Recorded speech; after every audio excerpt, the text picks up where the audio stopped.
السلام علیکم ورحمۃ اللہ وبرکاتہ۔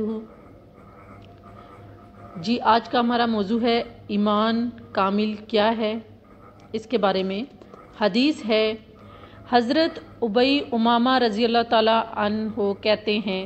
کہ رسول اللہ صلی اللہ علیہ وسلم نے فرمایا، جو شخص اللہ ہی کے لیے محبت کرے اور اللہ ہی کے لیے بغض رکھے اور اللہ ہی کے لیے خرچ کرے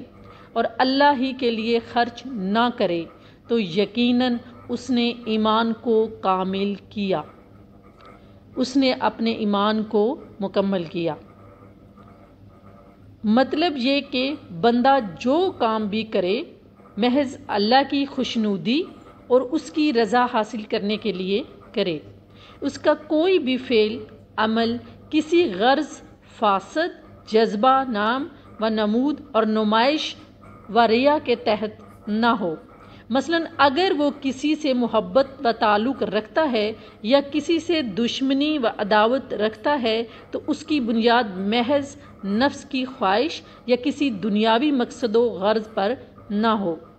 بلکہ یہ دیکھے کہ کسی شخص سے محبت رکھنا اللہ کے نزدیک پسندیدہ ہے اور کسی سے نفرت و دشمنی رکھنا اللہ کو مطلوب ہے۔ ظاہر ہے کہ اللہ کے نیک و صالح اور فرما بردار بندوں سے محبت کرنا چونکہ اللہ کے نزدیک پسندیدہ ہے، اس لیے وہ اس شخص سے محبت و تعلق رکھے جو نیک، صالح، اطاعت گزار اور مخلص مومن مسلمان ہو،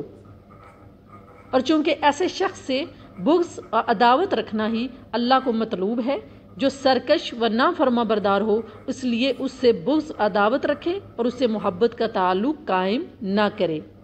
اسی طرح اپنا مال خرچ کرنے اور خرچ نہ کرنے کے بارے میں بھی اللہ ہی کی رضا و خوشنودی کو سامنے رکھے،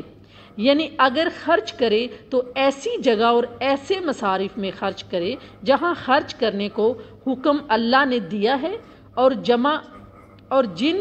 مصارف میں خرچ کرنا اللہ کو مطلوب و پسندیدہ ہے، جہاں خرچ کرنا نہ صرف یہ کہ کوئی ثواب کا کام نہیں بلکہ گناہ کو لازم کرتا ہے،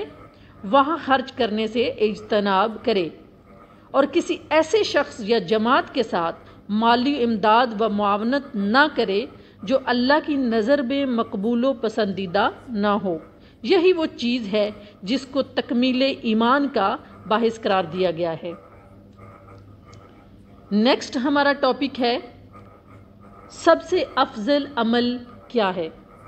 اس بارے میں بھی حدیث ہے۔ حضرت ابو ذر رضی اللہ تعالیٰ عنہ کہتے ہیں کہ رسول اللہ صلی اللہ علیہ وسلم نے فرمایا، باطنی اعمال میں سب سے افضل مرتبہ اس عمل کا ہے اللہ ہی کے لیے کسی سے محبت ہو اور اللہ ہی کے لیے کسی سے بغض و عداوت رکھی جائے۔ یہ حدیث کا ترجمہ ہے جو آپ کے سامنے ہم نے بیان کیا۔ مطلب یہ، اگر بندہ کا احساس اتنا لطیف اور اس کا جذبہ اتنا پاکیزہ ہو جائے تو ظاہر ہے کہ قدم قدم پر یہی روشنی اس کی رہنمائی کرتی رہے گی، جس کا نتیجہ یہ ہوگا کہ وہ بری باتوں اور گناہوں سے بچتا رہے گا اور اچھی باتوں اور نیک کام کرتا رہے گا۔ اسی لیے اس جذبہ کو بہترین عمل قرار دیا گیا ہے۔ اب نیکسٹ ٹاپک ہے ہمارا تیسرا، سچا مومن کون ہے۔ حدیث ہے اس بارے میں۔ حضرت ابو ہریرہ رضی اللہ تعالیٰ عنہ کہتے ہیں کہ رسول اللہ صلی اللہ علیہ وسلم نے فرمایا، کامل اور سچا مسلمان وہ ہے جس کے ہاتھ اور زبان کی ایذا سے مسلمان محفوظ رہے، اور پکا و صادق مومن وہ ہے جس سے لوگ اپنی جان اور اپنے مال کو مامون سمجھیں۔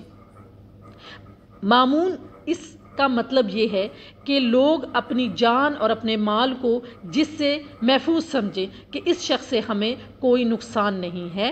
ایسے انسان کو وہ سچا مومن ہے جو حدیث میں جس کے بارے میں بیان کیا گیا ہے۔ صحیح معنی میں مومن وہی ہے جس کا وجود مخلوق خدا کے لیے بحث اطمینان و راحت ہو، لوگوں کو اس پر پورا اعتماد و بھروسہ ہو، اس کی امانت و دیانت، عدالت و صداقت اور اخلاق و پاکیزگی اس طرح نمایاں ہو کہ نہ تو کسی کو اپنے مال کے ہڑپ کر لے جانے کا خوف ہو اور نہ کسی کو اس کی طرف سے اپنی جان و آبرو کی نقصان کا خدشہ اور نہ کسی کے دل میں اس کی جانب سے کسی اور طرح کا خوف و ہراس ہو۔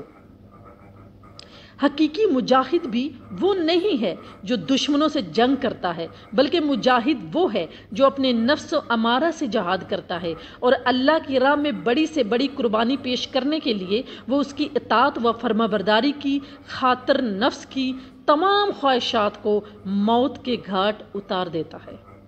ایسے ہی حقیقی مہاجر بھی وہ ہے جس نے ان تمام چیزوں کو ترک کر دیا جن سے اللہ اور اللہ کے رسول نے منع کر رکھا ہو۔ اس کے لیے ہجرت کی حکمت یہی ہے کہ مومن اطاعت الہی میں بغیر کسی رکاوٹ کے مصروف رہے اور اللہ نے جن چیزوں سے منع کر دیا ہے ان سے بچتا رہے۔ مہاجر کی حقیقی شان یہی ہے۔ جزاک اللہ اینڈ اللہ حافظ۔